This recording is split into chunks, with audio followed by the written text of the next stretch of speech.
Hello, hello. We are live. Hi, how are you? Welcome to today's conversation.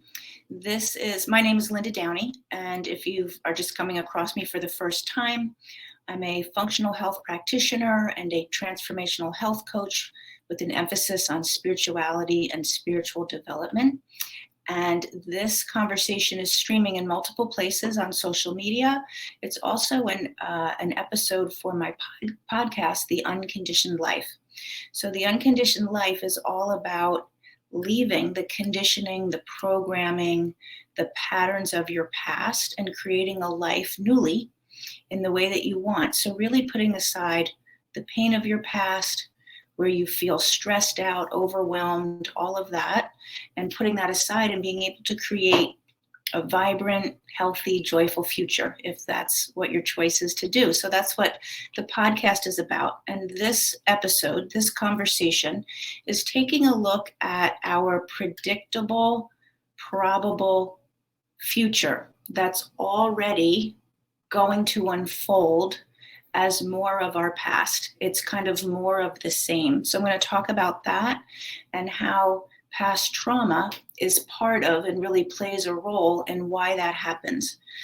So what I mean by predictable, probable future. Oh, and before I dive into that, please say hello. Please say where you're listening from or watching from if you watch the replay later. And I will make sure that I say hello back, and I'll also make sure that I answer any questions if I can. So I may not see your comment in the moment because this is going to a lot of places, but I will certainly check back and do my best to respond as soon as I can. Okay, so now that I said that, let me dive in. When I talk to people, hi Diana, thank you. Hi Diana from Florida, thank you for saying hi. When I talk to people, and my own life was a pattern of more of the same. So it might be in your relationships. I talk to women a lot, and some of them have been divorced more than once, or even not marriages, but relationships. Hi, thank you for saying hi. Is that Ashton? Thank you. So people see the same things play out over and over. Their relationships, it might be a different person, different face, different circumstances, but how they feel in the relationship, whether they feel connected or whether they have a sense of they're kind of abandoned or there's a disconnect, that keeps showing up. So that's a pattern, and that's a predictable, probable pattern for future relationships. Or it might be in the area of health. They might, this was really what got me into this whole area of my life, was because I struggled with health starting in my early 20s. So I'm almost 60. So 40 years ago, I started to have health issues, and then the next one would show up and the next one would show up. And it became this pattern in my life, and I would do everything that I could to fix that and address that, but then the next thing would show up. So predictable, probable futures come from pasts that have not been healed and that have not been fully dealt with and are still playing out in our current present.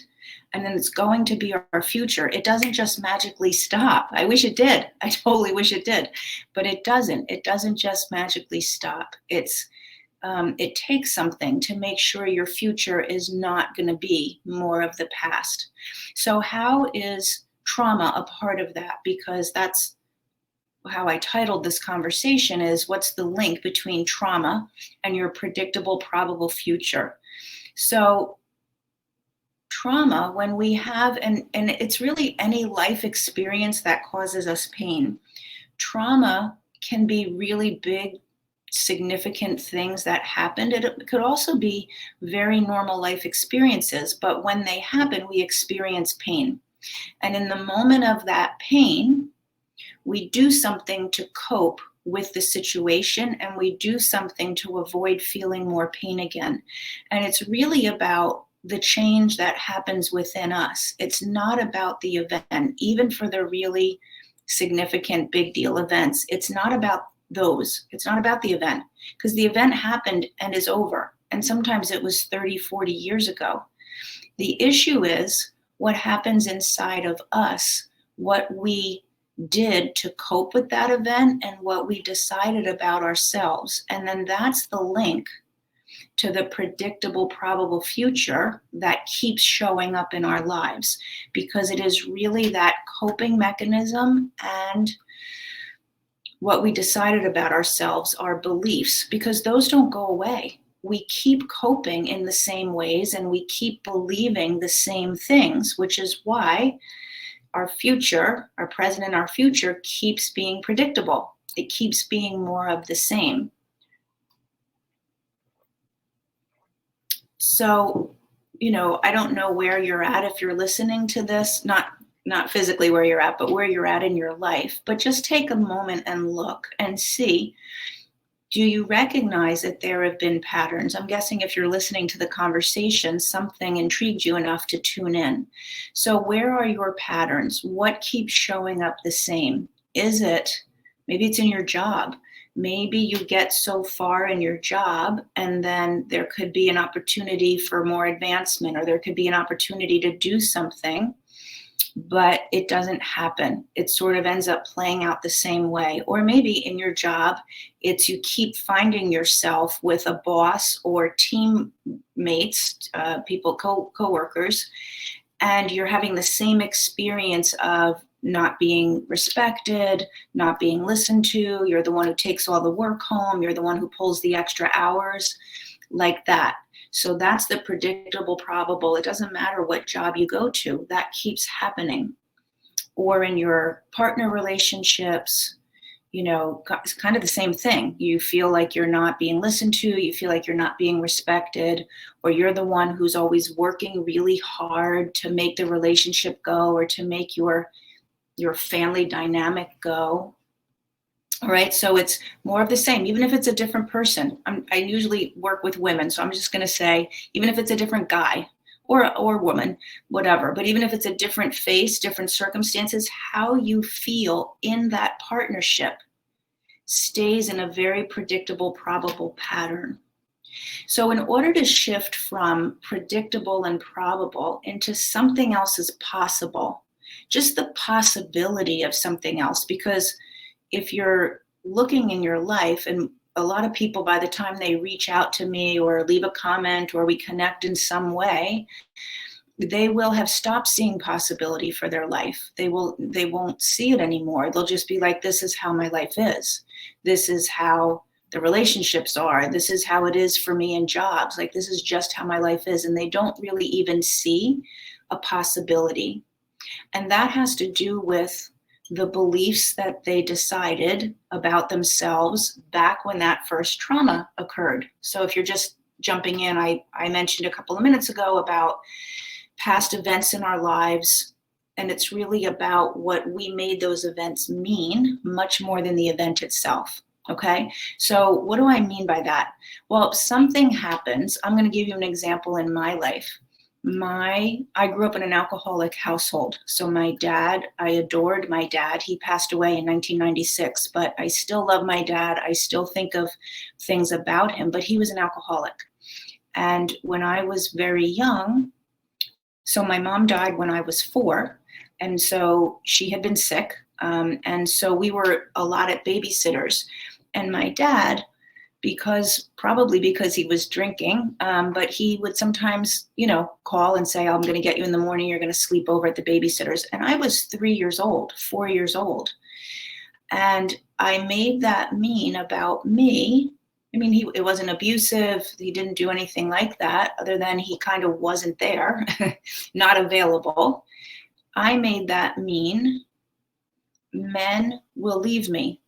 Men abandon me. I didn't necessarily have the conscious thought like that as a 3-year-old, but that was with the work that I've done now. I can very clearly see that. I remember the feelings of being at the babysitters and not being picked up. And I remember like the devastation. And the babysitter was nice, it wasn't bad people, but the devastation when she would say, your daddy's not coming. And that was how I made it mean. So now that is a belief that I held all through growing up, through teenage years, into my 20s, actually up into like my 40s, to be honest. And what would happen is I would keep finding myself in relationships with men where I felt abandoned. Sometimes it was they worked a ton and they were always working. Nothing was wrong. Thanks, Diana. Thanks. But I appreciate that. Diana's saying that that's hard on a toddler. And it is, but it's life experience, and we all have something, that shaped us. But if it's not healed, that's what I want to really share, because for a long time, I didn't know that that was there. I didn't know that that was in the background for me. And I would find myself in partnerships with men where I was like abandoned, like they were either never around because they were working, or we enjoyed each other's company, but we had really different interests. So I was doing my thing and he was doing his thing. And, we would spend some time together, but it wasn't connected, like we were really sharing. And it fit my belief. It wasn't a conscious belief. I didn't know that I thought that about men at the time in my 20s, but it was there. And so the partnership felt normal. It felt like that's how it is. And then that partnership would end in the next one. So different face, different circumstances, but I still always felt abandoned. So I'm just giving you my example, right? Just look and map this conversation onto yourself, whether it's relationships or job success. Maybe you have a belief about life is hard. Maybe people said that in your household growing up. Listen, life is hard. Life is hard. We don't get what we want. You have to work really hard, whatever it is. Or relationships are hard. I had a client last fall, and we were doing some of this kind of work in our client work. And she said, she's married, and she said, well, marriages are hard. And when we looked, her example in her household growing up was a very tumultuous marriage. And her mom always shoving her emotions down, her mom always trying to deal with it, keep the peace. And so her belief was, well, marriages are hard. They just are.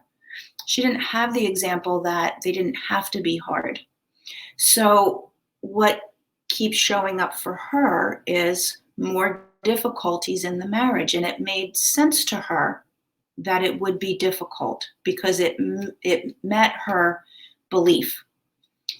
So when we want to go from a predictable, probable future to something different is possible, like a world of possibility, you first have to be able to even see something else is possible. Because if you think marriages are hard, you're not even going to imagine that there's a different way for you to be in your marriage, for your marriage to be.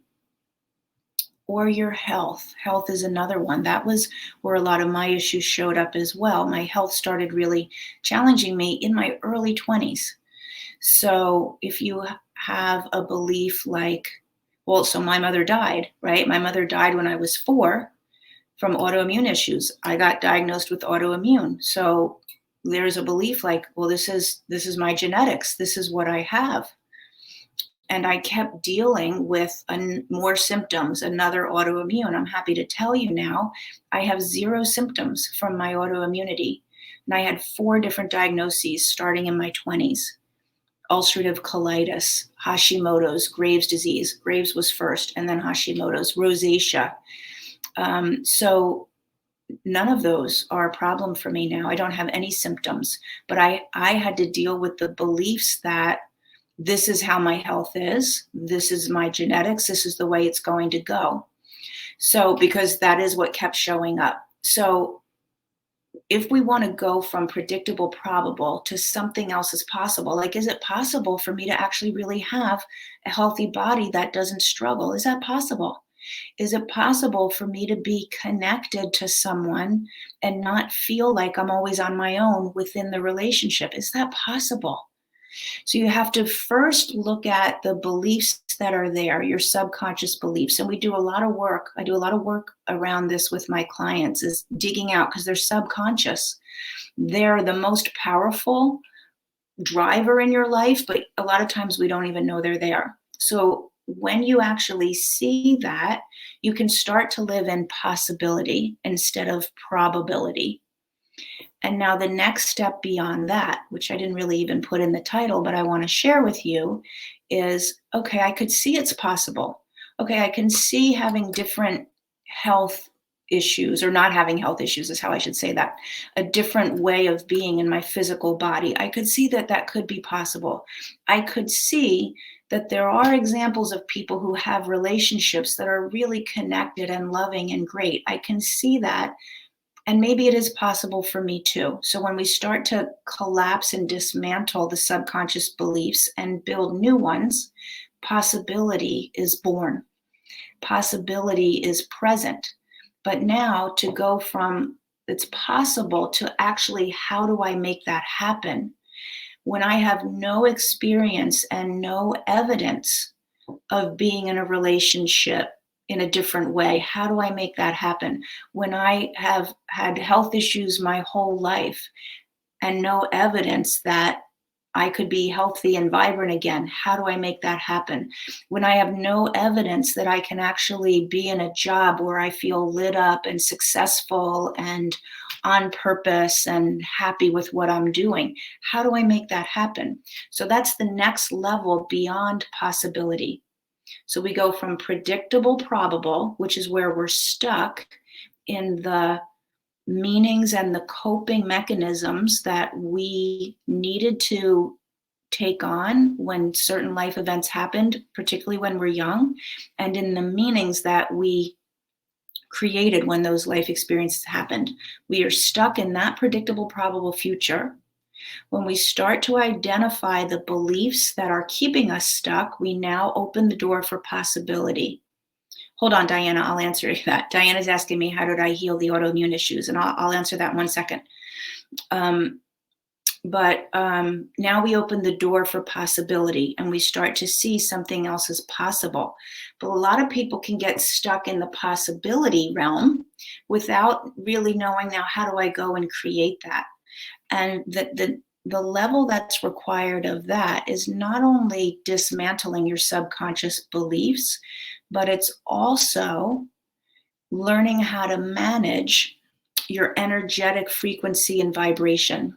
So if that's a new concept for you, if you're like, what is she talking about? 100 years ago, Einstein proved without a shadow of a doubt that everything is energy, and that includes us. And for the past 100 years, since he proved that, science has gotten better and better and better with technology at really understanding that and seeing that at an atomic level, we are all just energy. And that energy has a certain vibration to it. What you're experiencing in your life is determined by your energy, your vibration, and your frequency that you're living at, because this energetic vibration and this frequency can only produce outcomes that are equal to that. I can't be living here at this frequency and produce an outcome that's here, right? I have to change the vibration because it's physics. It's like a magnet. It's actually what you attract by your vibration. So here's an example. If you have two guitars in a room, so one guitar is sitting on this side of the room, one guitar is sitting on the opposite side of the room, and the guitars have been tuned. You know, when you tune a musical instrument, they're tuned to each other. If you pluck the G string on this guitar, the G string on that guitar is going to start vibrating. You didn't touch it. It's over on the other side of the room. It's going to start vibrating, and you'll even hear the sound because the vibration that they're at is the same. Once it's the same, they have to be a match, right? They're going to influence each other. If the two guitars were not tuned to each other, if you didn't bother to tune them and you pluck the string on one, the other one wouldn't respond. It wouldn't resonate. It's when they are in tune with each other. So the same thing, when we're in tune in our body, whatever our vibrational frequency is going to naturally be in tune with something that's at the same frequency. So what does that mean within the context of this conversation? Because I might change and realize, oh, there's another way I could think. I could actually think that partnerships are connected and not a lot of work. Okay, but if I don't change the vibrational frequency that lives inside my body, I will keep attracting a partner who's going to bring me the same that I've always gotten before. They're going to bring me the same kind of partnership. I've got to change my vibrational frequency inside my body, not only how I think. And that's like the ultimate part. If you're paying attention to any of this, that's the manifesting part, creating what you want. It all comes down to your energy frequency. That's how we attract things. It's your vibrational frequency. So you can think all you want and change some of your predictable, probable outcomes to some other things by changing your thinking. But ultimately, if you really want to create, not just kind of live in possibility, but actually be responsible for creating something very different in your life, it's the energy that you want to get a hold of. So I just want to answer Diana's question before we go on too much longer. So Diana asked me, how did I heal autoimmune issues?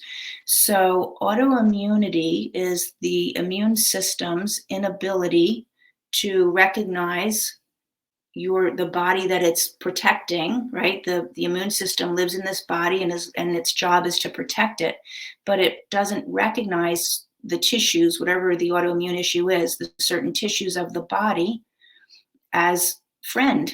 It attacks inappropriately.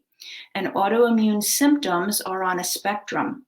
So when you learn how to manage your body and allow your nervous system, the nervous system governs the immune system. And the nervous system is your stress, your fight or flight, goes back to childhood wounding and coping. Living in an alcoholic household as a very young child, there was a way of coping that I took on being that kept my nervous system triggered on. I'm not safe. My dad is not coming home. I don't feel safe here. Maybe I'm not good enough for him to come home to. All of those things. You stay there for a long enough period of time and the immune system's going to be affected, and that will trigger autoimmune responses. What ones they are for me versus you, that's like a lot of that is genetics, but you can turn the genetic switch off for whether it's rheumatoid arthritis or thyroid or multiple sclerosis or whatever it is. You can turn that gene off by learning how to regulate your nervous system. And you learn how to regulate your nervous system by understanding that those trauma responses, the way that you started coping when you were very young, is keeping your nervous system triggered on. So that was a little bit, I'll do another conversation about that this week, Diana, maybe more specifically about that, okay? But that is when I went back to school to become a functional health practitioner because of my health. I was like, I am not getting where I want to go by doctors and prescriptions. I'm just managing prescriptions. So I went back to school, and that really set me on the trajectory of understanding that it was my early childhood life experiences. You're welcome, Diana. Yeah, my first thyroid issue was Graves. That showed up in my early 30s.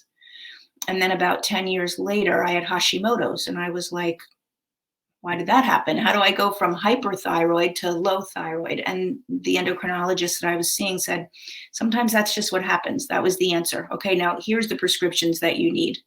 So when I went back to school to become a functional health practitioner, it was with a commitment and a goal to learn how to support my body so I wouldn't be on more prescriptions. Where that journey took me was actually the realization of what I'm sharing with you right now, which is my early childhood experiences were the driver for a nervous system that stayed triggered on, which then caused my immune system to not function because it's taking its orders from the nervous system. And it was my behind the scenes beliefs that I'm not safe. Um, and I didn't have a bad childhood in terms of, safety, but I decided I wasn't safe because I never knew if my dad was going to show up or not, especially after my mother died. So that affects your health, okay? But in terms of whatever it is in your life, whether it's your health, whether it's your relationships, whether you're continually finding a partner where you have to prove you're lovable enough by really working hard to get their approval, because that feels normal. All right. But to go from predictable, probable like that to possibility is to recognize your subconscious beliefs and then work on changing them. To go from seeing possibility to actually creating something different is the deeper work of your energy, your frequency, and your vibration. So that's really the process, and it's really up to you. Like you get to decide where you want to live your life. Sometimes predictable, probable. Some people are like, at least I know what's coming. To me, if I know what's coming, but it's predictably not great, it's predictably a struggle, it's predictably hard or sad or unfulfilling, I don't want to stay there. That's not the life that I want. But we all get to say, so there's a couple things now I want to say to wrap up the conversation. So as I've said a couple times here, the work that I do with my clients is around understanding. I mean, it's part of it. We do a lot of things, but part of it is understanding those subconscious beliefs and figuring them out and then rewiring them, really rewiring how we think and see. And those neural pathways, if you start when you're 3 years old, men abandon me, or life isn't safe, or I'm not good enough, daddy's not coming home, so I must not be good enough for him to come home. That's how a 3-year-old or a 5-year-old or a 7-year-old thinks. They don't have the ability to think like we do when we're grown-ups. So now that neural pathway is just thoughts that have been wired and fired over and over and over again. It creates a really like a deep rut in the road, right? Where the tires just automatically go. So you've got to rewire that. You've got to actually rewire your neural thinking. And then changing the energy in your body is a whole other process. So what I wanted to say is, in terms of all of that, the work that I do with my clients, we go right away into our beliefs and really looking at what ones are not working for us. Where did they come from? What do we need to rewire? Then we also do a lot of work on changing the energy and getting the trauma, the emotion of that pain, that painful experience. When I was 3 years old and cried myself to sleep because daddy didn't pick me up, that stays in our body if we don't have the tools and the ability and the freedom and grace to express it, which I did not. If we don't, then it stays in our body, and that affects the emotional or the energetic frequency. So we need to get those out, change the frequency. In May, I'm starting a 3-month, it's called Manifesting Mastery, Manifest Mastery, Manifestation, something like that, Mastery. And it's a 3-month program on exactly learning the process to shift your beliefs and to change your energy and to create, to get very clear, what do you want to create in any of those areas or all of those areas, and then how to do it. So the links for that, I'll post the link after this, and you'll be hearing about it for the next month ongoingly because it's going to start in May. That's a 3-month mastery program. My regular work that I do with clients is it's also about 3 months, but we do a lot more than just that. We actually really go into reparenting, a lot of different tools that we need to really shift. So if you have any questions on either one of those, please drop me a comment and I will post the link to the mastery. You don't have to have done the foundational work that I do with my clients in order to do this mastery. You can really learn enough of how to shift your beliefs and how to change your energetic frequency without doing all the other deeper work that I do in the 3-month intensive with my people. So if you have any questions, please ask them, and I'm happy to find your comments and I'll answer them. And thank you for saying hello now. And if you watch the replay later, thank you for saying hello then. And, just a reminder, maybe you're just coming across me now, but in the mornings, a few mornings a week, I do short 5-minute over a cup of coffee, first thing in the morning, conversations, little ways to make a difference in your life. So make sure you check those out. And I do usually 2, sometimes 3 of these longer conversations every week. So just stay tuned and make sure you're on a place where you're welcome. Facebook user says thank you, where you get the notifications. Okay. And I will see you in the next, either over a cup of coffee or in a conversation like this.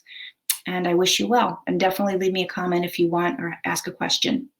Thanks, Diana. You too. Have a great evening.